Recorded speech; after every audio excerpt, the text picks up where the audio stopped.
da manhã, mas a gente ainda tem fundos imobiliários para falar. E o Carter, a gente tem dois assuntos, né? Três, na verdade, né? O mês de abril, o mês de maio e o hectare, né? A gente não tem como não falar de hectare hoje. Então, Tá bom. Vamos começar por onde? Por onde você quer começar? Olha, eu quero começar. Não, vamos começar pelo começo, né? Brincadeira. Vamos começar, né? A gente falando um pouco da carteira, né? A carteira, eu acho que, eu não sei se o link aqui embaixo, vocês podem pegar aqui no link aqui embaixo, a nossa carteira aqui de fundos imobiliários está disponível para você assinar. Você tem, se eu não me engano, aqui são 30 dias, então você pode assinar. Se você não gostar, beleza. Acho difícil você não gostar, tá? Então tá aqui embaixo o link. Entrem aí, é uma grande oportunidade para você montar uma carteira de renda aí com ganho de capital também, tá? Então a gente olhando, né, a carteira esse ano, e desde o início dela, desde 2020, ela gera alfa em relação ao IFIX, tá? Esse ano, até agora, né, depois eu falo esse ano até agora, mas neste mês de abril, a carteira deu 1,53% de retorno positivo, contra um IFIX de 1,19, né? Mais ou menos um alfa aí, né? Um diferencial de 0,35% a mais de retorno, mesmo tendo hectare na carteira, tá? A hectare faz parte da carteira, todo mundo sabe, muita gente perguntou. Tem os comentários aqui. O Anderson fez um comentário aqui, vou comentar. Ele falou que FIIs. Não usou o português corretamente, mas eu vou traduzir o que ele falou, vão virar farelo com a Selic subindo, né? Só lembrando, Anderson, que os FIIs, existem FIIs de dívida, tá? Então, se a Selic subir, meu filho, tem coisa indexada a CDI mais 5, 6, 7, 8, entendeu? E IPCA mais 10, enfim, então, acho que não condiz o seu comentário, tá? Mas vamos voltar lá. Então, a nossa carteira, ela subiu isso, e no ano, né, ela subiu basicamente deixa eu ver aqui, foi mais ou menos um 2,42, né, de alta no ano, e o IFIX 0,29%, tá? Então a gente bateu o índice mesmo com hectare na carteira, né? As principais altas aí, né, eu não vou falar todas, mas a principal alta do mês foi o FOF, o HGFF, ele subiu aí 6,46%, tá? Entrando um pouco no detalhe da hectare, tá? A gente teve muito fafafá, fififi, blá, blá, blá, blá, blá, blá, né? E o fundo acabou caindo a 8%, 8% no mês de abril, tá? A gente verificou, falou com gestão, entendeu, correu atrás, e até o presente momento não tem nada que realmente, assim, é um fundo high yield, né? É um fundo que toma risco, muito mais risco, né? Então, você tem uma carteira ali com prêmio alto, com operações não só de dívida, mas também de equity, quando ele entra com participação, tá? É um fundo mais arriscado, mas não teve nenhum problema, assim, de default, alguma coisa que aparecesse no mercado e tal, mas teve toda uma questão, enfim, né, um efeito manada de venda do hectare, e a gente resolveu também, até o presente momento, e não tirá-lo da carteira, porque também, mesmo a carteira está indo bem, tirar ele agora da carteira, agora ele está quase 10% descontado de valor patrimonial com essa queda. Ele já avisou no relatório gerencial que ele vai distribuir um pouco mais, e a gente, numa carteira de renda e também de ganho de capital, a gente deve continuar com o ativo, né? A não ser que realmente, se alguma coisa persistir e que tenha algum fato negativo, a gente não, assim, eu torço, por exemplo, para o Palmeiras, o Marco torce para o Corinthians, não é nosso time de futebol, entendeu? Então, assim, a gente vai lá, tira a camiseta e bota outra, entendeu? Não tem nenhum problema em relação a isso, mas até o presente momento não teve. O que teve muito foi esse burburinho, fala aqui, fala lá, erra aí, disse sei lá o quê, mas de fato não teve nada que aconteceu. Tanto é, né, eu até coloquei aqui, a gente teve, né, o próprio fundo no relatório gerencial, e eu convido todos vocês a lerem o próprio relatório para a gente, para vocês entenderem o que eu estou falando, né? O próprio relatório, é que eu não estou com ele aqui, ele fala, né, um pouco da situação. Ah, tiveram alguns extratos e tal, né, das vendas de alguns imóveis, beleza. E explicou por que, que o dividendo caiu um pouco e tal, mas não foi tanto isso. Mas que no próximo mês, já em maio, tem um aumento aí de dividendos a distribuir. E a outra coisa que acho que, né, também, né, a gente não entrou aqui, mas que pegou um pouco, ficou chato, concordo, que foi a 12ª emissão, acabou, ele lançou a 13ª emissão, e acho que o mercado já está um pouco, né, não foi muito boa a 12ª em termos de captação, a 13ª, e obviamente isso foi meio que gerou essa conversa toda aí. Né? Mas por enquanto, assim, não dá para a gente tomar uma atitude muito drástica, já aconteceu, estava na carteira, como a carteira um combo, ela poderia ter ido melhor, mas ela ainda bateu o índice, então a gente está bem tranquilo e não acha que é o momento agora de realmente desfazer a posição, né? Mas, eventualmente, quem está na carteira, pode ser até que a carteira é mensal, mas que no meio do mês a gente, se tiver que desfazer, a gente avisa todo mundo e desfaz. Então, não fiquem assustados, né? Eu sei que quando você começa a operar em bolsa, né? Eu lembro que tinha um primo, né? Falou, não, o que eu compro aqui? Eu compro uma ação. E aquela coisa que ele vai lá, compra uma ação e fica olhando, né? Fala, meu, calma, que você vai ter problema no coração. Compra, deixa aí, depois você vê, né? Não, era 1 centavo para cima para baixo, enfim. Mas é isso, acho que em termos gerais é isso.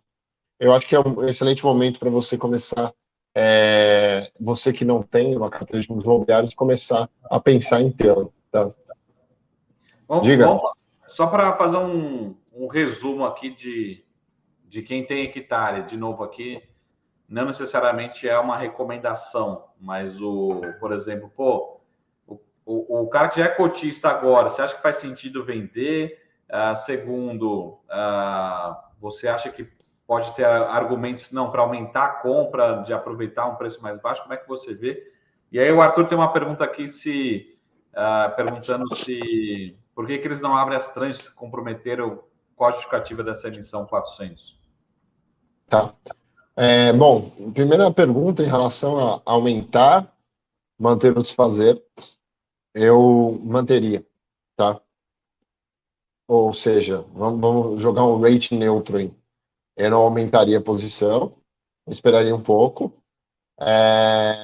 mas por cautela. E, obviamente, assim, eu, na física, não teria hectare como a maior posição da minha carteira global, jamais, entendeu? Ele simplesmente, ali para uma carteira de fundos imobiliários, tanto é que ele tem 10% da nossa carteira, é a famosa pimentinha que a gente tem lá, entendeu? E é um fundo que paga, assim, né? Hoje ali, analisado, ele está pagando os 8% de dividend yield, né? Porque é o fundo mais arriscado, etc e tal. Bom, em relação à pergunta do Arthur, é uma coisa mais complexa fazer isso, tá? Eu acho que eles deviam, só que acontece o seguinte: por lei, eles estão em período de silêncio por conta da 13ª emissão. Então, eles não vão falar nada até agora. Eu falei com o pessoal da Hectare, e eu estou tentando, né? Às vezes eu consigo, às vezes não. A chamar, logo após o período de silêncio, a conversar com a gente lá no programa Radar FIS na BMC, tá? Eu tenho um colega que trabalha lá na Hectare, que trabalhou com a gente no Banco Fator, e que vamos tentar ali trazê-lo, o gestor, que é o Edu, ou mesmo o próprio comercial, para conversar. E aí eu acho que você devia participar e a gente lançar essa pergunta. Mas, especificamente, ele não fez isso por conta de uma questão legal, né? Ele não pode ficar aí falando da emissão enquanto ela está rolando, tá? Depois que ela terminar, a gente consegue conversar. Beleza. Mais alguma pergunta? Acho que tem pessoal, só para a gente terminar aqui também, não, embora o Semenzato e outros né, ouvintes gostariam que a gente ficasse aqui até as 2 horas da manhã. A gente vai respeitar também o horário de todos do Carter. Mas deixa eu só terminar aqui com 2 perguntas, né? Primeira pergunta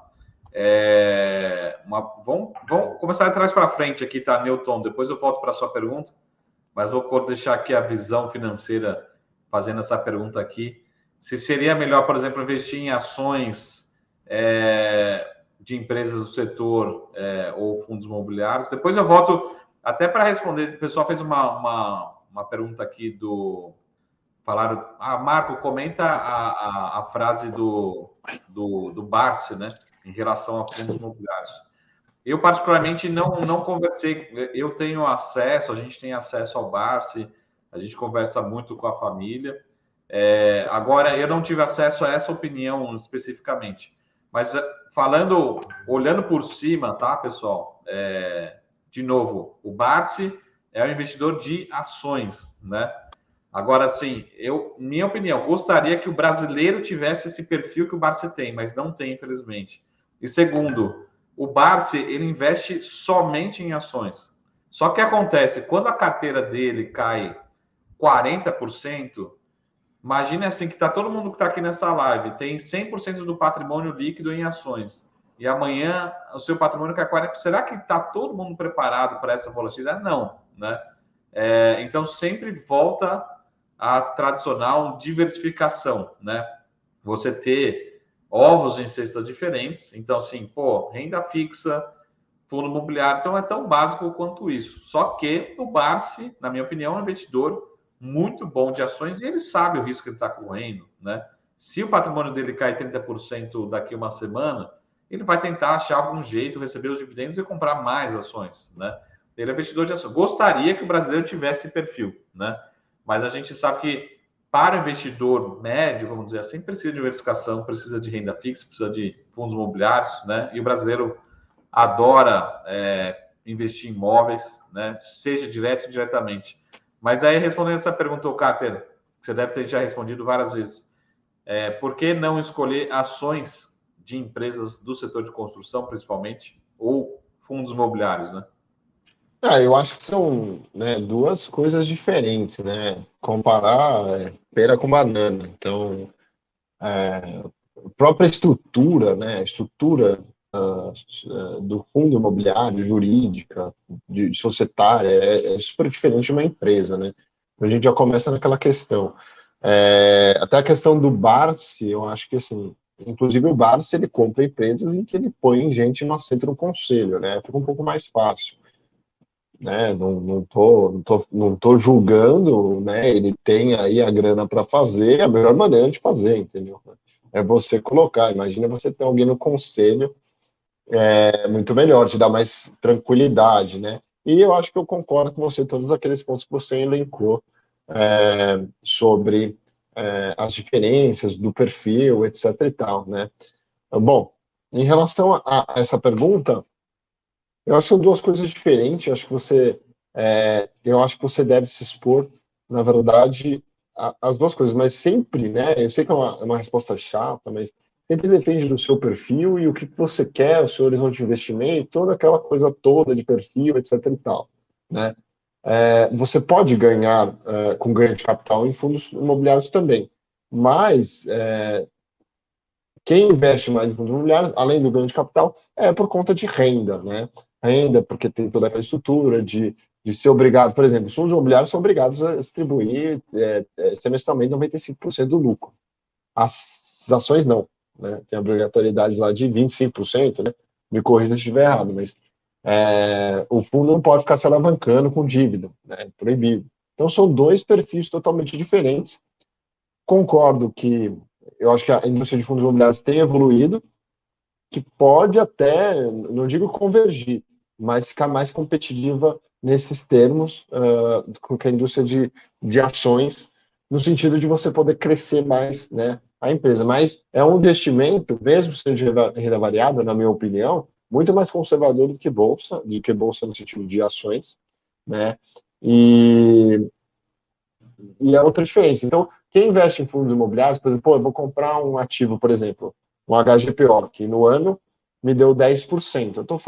é um ativo simples, que a gente sempre fala, mas tem 2 prédios ali na carteira, e os inquilinos pagam aluguel, o aluguel é remetido, o gestor ali faz melhorias e tal, e remete o 95% do lucro em dividendo para os acionistas, né, do fundo imobiliário. É diferente de uma Iven, né, que se alavanca, que sei lá o quê, a gente viu o Gafisa quebrando, assim, qual a chance do HGPO quebrar? A não ser que exploda os imóveis lá, né, ou tem uma vacância, mas, enfim, são coisas muito diferentes da gente comparar. Não quer dizer que você não tenha também o potencial de ganho nos fundos imobiliários que você tem em ações, mas eu acho que você tem que ter isso na mente, né? Vou investir em fundos imobiliários, eu vou comprar Iven ou eu vou comprar um fundo imobiliário de laje? Assim, eu não compararia essas coisas, eu estaria comparando a Ipera com banana, entendeu?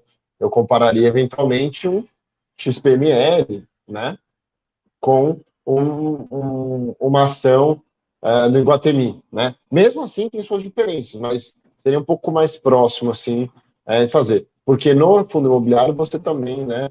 Se o lojista vai bem, né? E você tem aquela questão do shopping, dos contratos, se o cara vende acima do mínimo, você também pode fazer frente a esses ganhos, né?